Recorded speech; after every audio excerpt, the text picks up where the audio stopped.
idol, kain na tayo. Ang ulam natin ay pangbansang ulam, sardinas. Yan. Lahat tayo nakakaranas sa mga problema at pagsubok.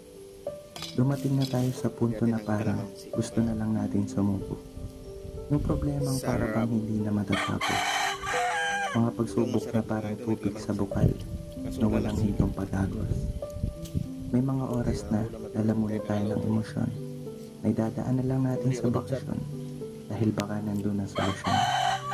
Gagala, iaakyat, lalangon, iinom na lang palagi. Pero pagdating na kinabukasan, balik na naman sa dati. Sarap bumalik sa pagkabata, no? Wala kang ibang gagawin kundi mag-aral, maglaro at pagkatapos kumain. Mga larong pambata na nagpasaya sa ating pagkabata. Ngunit habang tayo'y tumatanda na, nakakaranas na tayo ng mga problema at pagsubok na parang kasing taas ng mundo. Mga problema na naglagay sa atin sa alanganin. Pero kahit gaano kataas ang mundo, pilitin natin akyatin makamit lang ang tuktok. Kasi sabi nila, andoon ang magandang tanawin.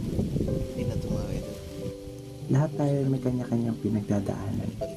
Wala naman daw taong wala niyan. Sabi ko nga, bakit ako pa nakakaranas ng ganito? Unti-unti na ako nabibismaya. Bulong ng hangin